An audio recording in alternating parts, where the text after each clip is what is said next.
कक्ष की दीवारों पर काले पत्थरों पर नक्काशी से उस समय की सभ्यता, अंगूरों के गुच्छे जो पारदर्शी दिख रहे थे, फल जिन्हें मैं नहीं पहचानता था, और पशु जिनके सिर मनुष्यों जैसे थे, खुदे हुए थे। कुछ मनुष्यों जैसी आकृतियां भी थीं, जिनके सिर थे। मैंने ध्यान से देखा कि मैं और मेरे 3 साथी गैस पदार्थ की एक इकाई की तरह हो गए थे, पर फिर भी हम एक दूसरे से अलग दिख रहे थे। हम सवानासा के पिरामिड के मुख्य कक्ष में हैं, लतीनूजी ने कहा। यह सब विश्वास से परे था। लतीनूजी ने अपना मुंह तक नहीं खोला था, पर फिर भी वह फ्रेंच भाषा में बोल रहे थे। इसका स्पष्टीकरण एक क्षण में ही मिल गया। यह असली टेलीपैथी है, मिशेल। कुछ प्रश्न मत करो, सब कुछ सीखेंगे जो आपको आना चाहिए।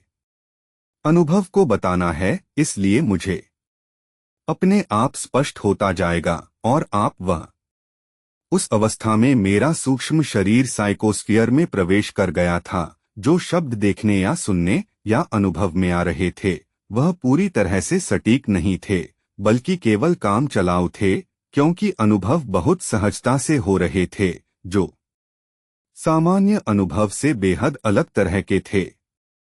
शरीर से यात्रा करते महसूस करते हैं, उनसे भी जो हम अपने सूक्ष्म घटनाएं इस तरह से घट रही थीं, जैसे स्वप्न हो, और कभी बहुत धीमे धीमे तो कभी एकदम त्वरित गति से। बाद में सब कुछ अपने आप में प्रमाणित लगा, और मैंने सीखा कि ऐसा उस अवस्था में मेरे अपने मार्गदर्शकों के पूरे नियंत्रण में होने के कारण हो रहा था। बहुत जल्दी ही मैंने कक्ष की छत में एक छेद सा देखा, जिसके अंत में एक तारा झिलमिला रहा था। मैं समझ रहा था कि 2 आकृतियां दिखने योग्य विचारों का आदान प्रदान उस सितारे के साथ कर रही थीं। उनकी पीनियल ग्रंथियों से रुपहले प्रकाश के सिगरेट के धुएं से निकल रहे थे, जो छत के छिद्र से होकर सुदूर स्थित सितारे तक जा रहे थे।